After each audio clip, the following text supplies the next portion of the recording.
Oh my God, no. The Fiend is here!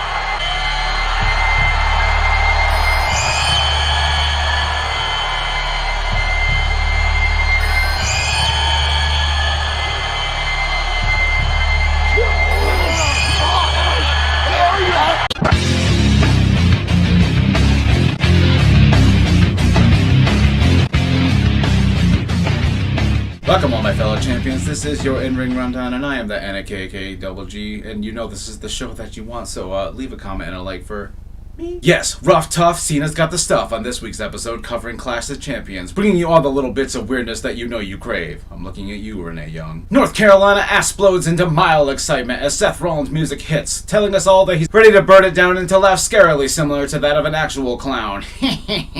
Before the match can begin, though, Renee Young gives the WWE Universe the same advice that she gave Dean the day he was well enough after his MRSA infection. Buckle up, Toots. Team Rudolph are here to take away the Tag Team Token Championships away from the Fairly Odd Parent, but Braun's massiveness cannot even remotely be rocked at the beginning of this match. Rude and Ziggler isolate Seth for nearly 10 minutes because who could have ever guessed that Braun was going to get the hot tag in this match? Eventually, Seth does counter the glorious DDT in mid-air, which is kind of nuts on its own to begin with, allowing Braun to get the hot tag. Braun pulls into the station, running all over the other boxed cars with a high amount of recklessness. Unfortunately, his brakes cut loose and he runs into the post like every other frickin' match, leaving Seth vulnerable to a glorious spinebuster by Bobby Roode, who was planning to put him away. His glorious movements confuse the Braun and cause him to think it's a wild, wounded animal, rushing forward blindly and hitting Roode into Seth and then slipping over a banana over the top rope. This gives Roode the full 12 seconds to do a special taunt for maximum power, causing Seth to receive an automatic KO! Less than 60 seconds after the match, Charlie, It's Always Sony and the Priest family household Caruso interviews Braun about their loss. He claims that Seth is on a losing streak and he plans to continue it for him, even though he's lost one match and probably just beat the most dominant and overbearingly pink competitor in all of WWE about a month ago. It's Charlotte versus Bubba Bailey in the next match here tonight, and luckily we have Corey Graves here to ask the important questions. What's life like in third grade, Byron? Well, I can't speak for everyone else, but if it was anything like me, it was basically a lot of Pokemon cards and getting kicked out of class for being disruptive. Charlotte begins the match by laying Bailey out with probably one of the best big boots in the business, absolutely dominating the beginning portions of this match. When all of a sudden she trips into the bottom turnbuckle and Bailey picks up the win with a 3 count. What the fuck just happened? Ah yes, it seems with Bailey's new heel babyface persona, she has learned great pickpocketing skills in such a short time, showing us she can all remove the bottom turnbuckle with record skills, and stealing a win from Charlotte at Charlotte. Bailey then mistakes the crowd's boos for actual reality and flees immediately. It's the Phoenix Downs versus the newly injured for the SmackDown Tag Team Championships. Did you know that this match was happening? No? Don't worry, neither did WWE for the past 3 weeks of possible build-up. Before the match begins though, the ref makes sure to get Big E prepared with his favorite evening treat. Unfortunately for the New Day, their tireless act that's been going on for over 5 years finally breaks down their bodies, leaving them vulnerable to the Revival's new power, now instilled with the Viper's venom from Randy Orton. They dispose of Big E and then start double-teaming Xavier with a Shatter Machine followed by a knee bar, as the ref just kinda stands there and lets them both attack him for about 2 minutes straight, because tag team wrestling. Woo! Hold on a second! Hold on a second, Scott! Scott, do you hear that? Do you hear that? What? You mean the sound of the Fox executives having buyer's remorse? No more stupid trombone or hip swivels!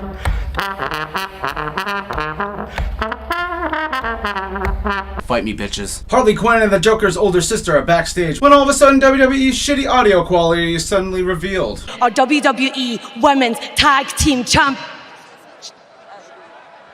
All right, what is this? Wait, never mind, it's just R-Truth, whose location is let loose by the goddess herself, allowing all the men who have jobs but not really to come out from the left and chase him within a matter of seconds. You stooled yourself! Yes, you stooled yourself too, R-Truth! Seriously, what the fuck did he say? Next up, the Women's Tag Team Championships are on the line with Crossed Bliss versus Outlier and Multiplier. A match with so much blonde hair and squat thrusted backside that Corey Graves has been thinking all week on how to handle it. WWE is a progressive company that seeks to empower women as much as men. I thought that we were like building women up. And Mandy Rose.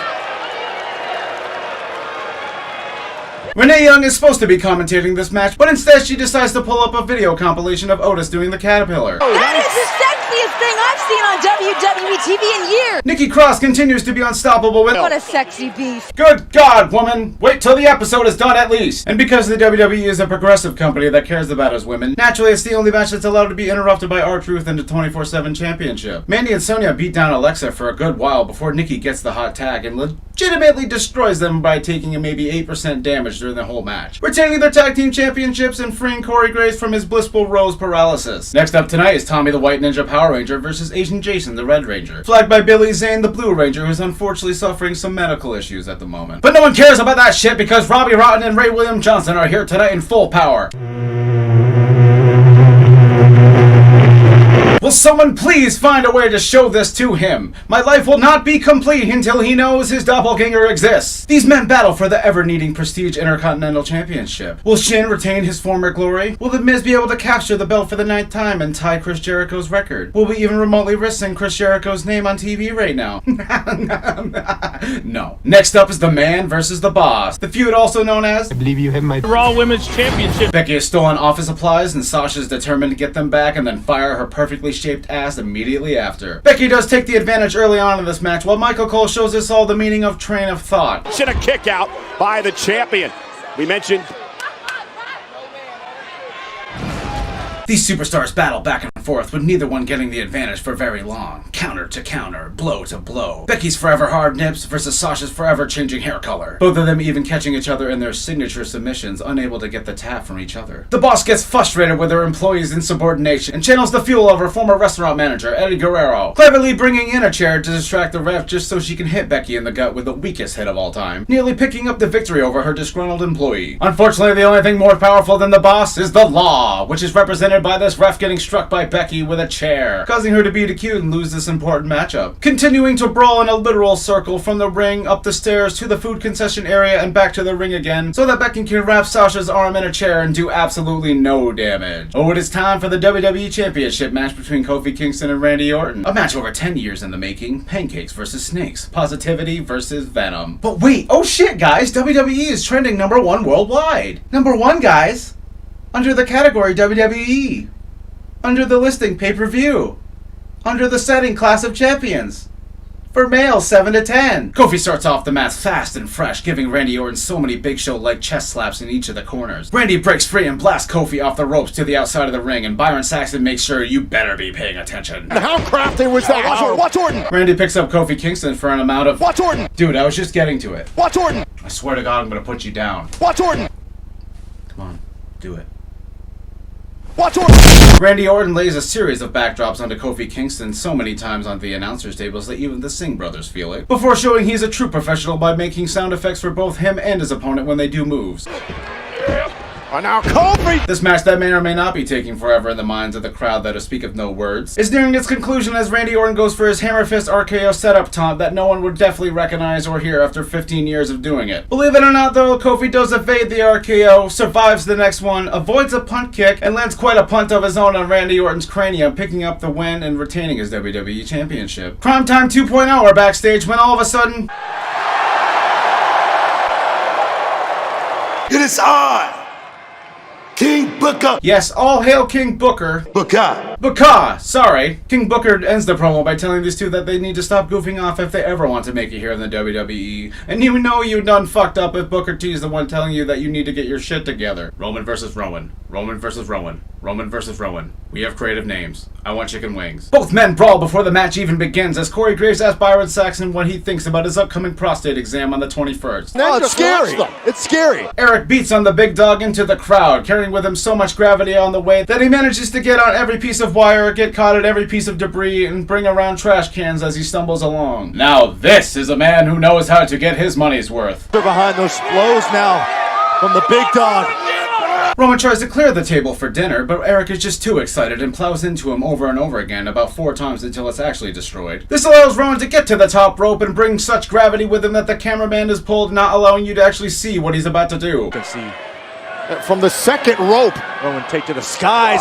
Byron expresses his thoughts regarding any time this man tried to say something during his most recent interview with Neil deGrasse Tyson. Joe Rowan is done for. Both men crash into the crowd once again, stumbling all the way back to the ramp, where somehow Rowan has found food along the way. When all of a sudden, holy shit, it's Luke Harper, here to lay out Roman with a discus clothesline. This super sexy surprise shock does allow Rowan to pick up the clean victory over the big dog, but also it breaks my heart a little bit because Daniel Bryan wasn't involved. It's the main event of the night with the Yeast Slayer versus the Monster Among Monkeys for the WWE Universal Championship. Both men started the night as partners, hell, even champions, but they were torn apart by miscommunication and Braun's overpowering need to plow everything over. Braun begins the match by carrying Seth off into a better life, promising that Becky's thighs could never match up to his beautiful, almost complete monobrow. Seth is still scorned and covered in tire marks and refuses this offer, delivering 3 super kicks and a splash immediately. Seeing another relationship destroyed before her very eyes, Renee starts to feel left out of Corey and Cole's parental spat. Your earlier point. I made the point, the counterpoint with Seth the Rollins. counterpoint, okay. I said to my earlier point, I was adding. Got it. In addition to. Not now, Renee. Mommy and Daddy are talking. Michael Cole makes sure to give keen commentary insight to enhance your viewing experience. You better get back in the ring and quick. Bang! Braun gears up for another plowing attempt, but he trips over Seth and slips into the table, causing it to suffer so much damage that simply pushing him into it again makes it implode before our very eyes. Seth attempts to try to put Braun through all the tables, but he forgets that Braun's one true love, yes, the WWE announcer's table, of course, can never be destroyed by anyone but him. This allows him to get to the top rope and do a diving flying press slam of a massive nature. One stomp and one kick out later, Seth begins to realize that he's dealing with a tank class, and that the only way for victory is to strike with all your possible DPS when their armor is down. 3 stomps and 1 pedigree later, the Beastmaster Monster Beastmaster Slayer takes a rare clean win over the Braun and reclaims his WWE Universal Championship. Being a tank class does get you far, Braun, but without your healing support Nicholas there to assist you, it was only a matter of time before a rogue like Seth was able to strike you down. After the match, Seth celebrates his win with the lead singer of Slipknot. Isn't that sweet? Well, that's it for this week's rundown. I want to thank you all for watching. Tune in next week where I put my chicken wing eating contest championship on the line. All comers are welcomed. They will fall. And surely don't forget to leave a comment and a like for this lovely little face right here. We're almost close to that 500 subs, and let's get there, bro-yos. And hoes. And of course, a shout out to all my patrons. I'm still waiting for my Freddy sauce. This is the Ben Man from Earth, with all the girth. Be the character you know you're worth. Shut up, Mokuba.